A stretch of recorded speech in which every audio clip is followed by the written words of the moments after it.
এখানে কেন আসছেন, আসার উদ্দেশ্য কি? এইখানে আমরা উচিত বিচার চাই, সুস্থ বিচার চাই।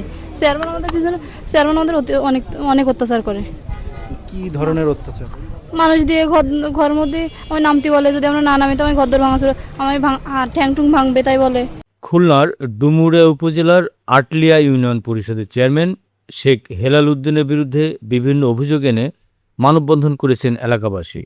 বুধবার দুপুর 1টায় ডুমুরিয়ার খর্নিয়া ব্রিজ সংলগ্ন সড়কে মানববন্ধন অনুষ্ঠিত হয়। এখানে আসছি, বাইরের অত্যাচার হয়েছে তাইতে আসছি।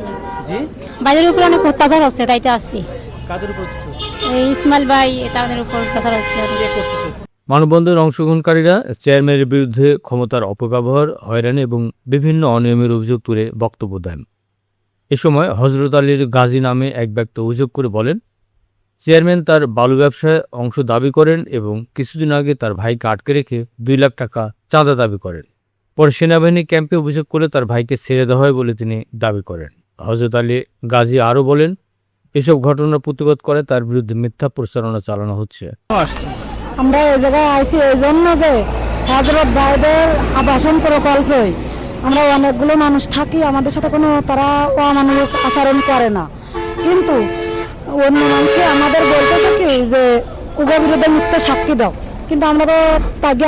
অন্যদিকে মানববন্ধনে উপস্থিত এলাকাবাসীর দাবি, হযরত আলী গাজীর বিরুদ্ধে উত্থাপিত অভিযোগ বিষয়ে সেনাবাহিনী ক্যাম্প ও সংশ্লিষ্ট থানায় তদন্ত করা হয়েছে এবং তদন্তের অভিযোগের সত্যতা পাওয়া যায়নি। এরপরও তার বিরুদ্ধে অপপ্রচার ও হয়রানি চলমান থাকায় এর প্রতিবাদে তারা মানববন্ধনের আয়োজন করেন।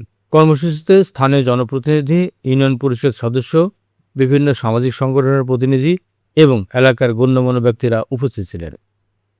বক্তারা নিরপেক্ষ তদন্তের মাধ্যমে প্রকৃত ঘটনা উদ্ঘাটন এবং মিথ্যা অপপ্রচার বন্ধে সংশ্লিষ্ট কর্তৃপক্ষের হস্তক্ষেপ কামনা করেন। এ বিষয়ে জানতে আটলিয়া ইউনিয়ন পরিষদের চেয়ারম্যান শেখ হেলাল উদ্দিনের সাথে একাধিকবার মোবাইলে ফোন যোগাযোগের চেষ্টা করলে তিনি ফোন রিসিভ করেন, ফলে তার বক্তব্য পাওয়া যায়নি।